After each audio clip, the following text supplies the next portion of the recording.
Welcome to the Trust the Plan podcast. I'm Nick. And I'm Jim. And Jim, today, one of my favorite topics, tracking your expenses and net worth. Yeah. We're actually going to focus on the net worth part this time because we talked way too much about the other part. Yeah, expense tracking seems to weave itself into most of our conversations, I feel like. Yep. So Thomas Koppelman, who's a financial advisor on Twitter, he's a good follow. He always puts up some good planning advice. And he's saying the best metric to track your financial progress.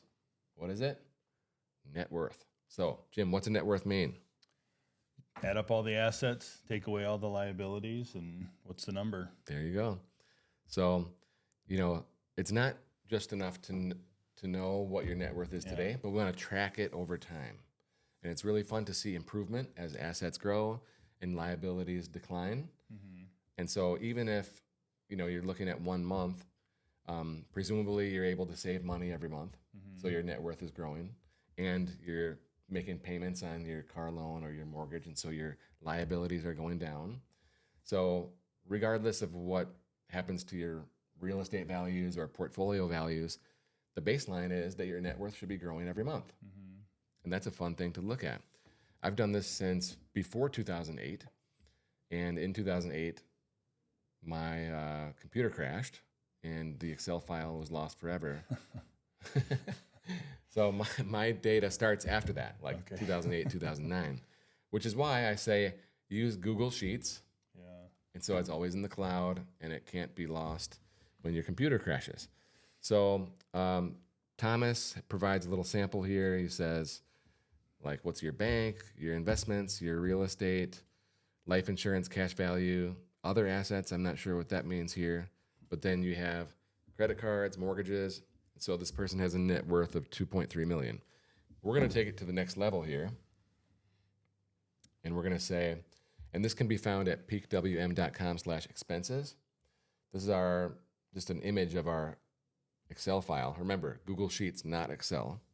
So the expense tracking here is at the top. We have the months listed across the top, the categories in column A, and then we total up the expenses and we add the income, and so we have a household profit. But then on the second part is the net worth, okay? So in this example, we have banking, right? So if we have a checking and a savings, then we have investments, our joint account, our Roth, our HSA, our 401k, and then we total those up.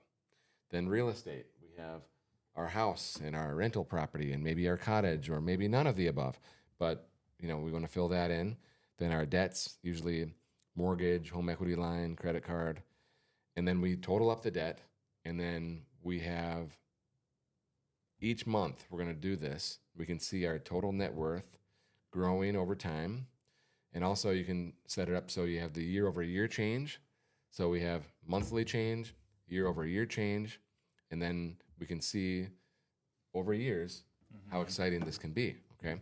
So I got this idea a long time ago, in 2005, when I read a book called The Millionaire Real Estate Investor, and the author is the Keller Williams guy, Gary Williams, I think. He would meet for breakfast like every Tuesday with his buddy, every week, and they would update their net worth. They would update their net worth every week and share it with each other and talk about how they can grow it. Okay. So I thought, oh, that's interesting. Every week sounds a little too much, though. I'm going to be honest. Yeah. I think once a month is a really good cadence. A lot of people might do it once a quarter, which is fine. But I like to do it every month. And I don't, share it with people at breakfast. But I do think that's a good idea. If you have someone who's a coach or hold you accountable, and you do it together. But Jim, what jumps out to you on our spreadsheet here? Yeah, I think when you first look at this spreadsheet, whether it's the expense tracking or the net worth, there's columns everywhere, there's all this stuff. But I think people really need to realize that this is not something to be intimidated by. This is simply filling in information. When we talk about expense tracking, people think about budgets, and I'm going to have to decide how much I'm going to spend at Target next month, and I don't know because my kids might have this, and I might have to do that. That's not what it is. It's just collecting data. What is the number? What are we spending? Same thing down with the net worth. What is the bank balance? What's the investment account balance? what do we owe, on the home equity line? All these different things. It's just collecting data, and then it just, the program adds it up and, tells you where you're at. But I think it's not an intimidating exercise at all. It's something that you actually, I think, grow to look forward to. I don't know about you. I love it. Especially when the market's running, I love it. Yeah. Yeah. It's fun to see, okay, how did it go last month? Are we up? Are we down? We took on debt, whatever it is, seeing it is what keeps you engaged with it. For sure. You have this intimate sense of where your money is. Mm-hmm. I set a reminder every month on the first of the month to update the net worth statement. And like you said, you're just going to the different logins and typing in the values. Mm-hmm. Then you can analyze it, right? Mm-hmm. But just collect the data. That's it. And you don't have to do it in this kind of a spreadsheet either. People used to use Mint. People use QuickBooks or Quicken. People use other apps that are too fancy for me. I just like the spreadsheets personally. Right. But, there's planwithpeak.com where it's going to track your net worth over time.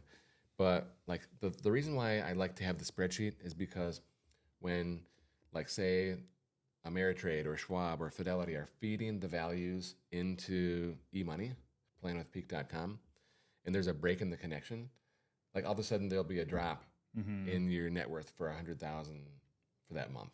Right. And it's fake. Yeah. Right. So the spreadsheet, the tech is too good for itself, right? The spreadsheet, is kind of like the plain vanilla way to do it. And I like it. And you can also do projections over time. Mm-hmm. Like I like to, for the mortgage part, figure out on your mortgage statement how much is the principal each month, and then add a formula in. So over time, you can anticipate the reduction in the mortgage over the years or over the months. And say, hey, in a year, our mortgage balance is going to be down to this much. And you know that with a high degree of certainty. Right. Unless you make extra payments or whatever. Mm-hmm.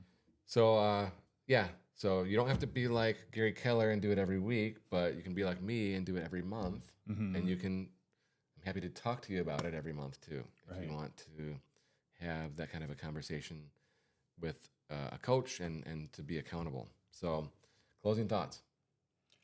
I just think it's a great way to keep the big picture in mind. Sometimes we get buried in the day-to-day of the expenses. The credit card was high this month, this and that, like all these different things. It's easy to get kind of buried in those details. But looking at the net worth kind of really gives the big picture. Are we doing okay? Are we on track? Are we making good decisions? When things get on this sheet, like, if you put a liability on there, you got something on the home equity line, like it gets motivating to pay it off. It just helps keep you focused. So I like it. I think it's a good topic to revisit with the net worth tracking. Very good. So the action item is to set that reminder on the first of the month, update your expenses and your net worth statement. And you can find all that information at peakwm.com/expenses. And if you're looking for a second opinion, you can also reach out to us and schedule an appointment online at peakwm.com.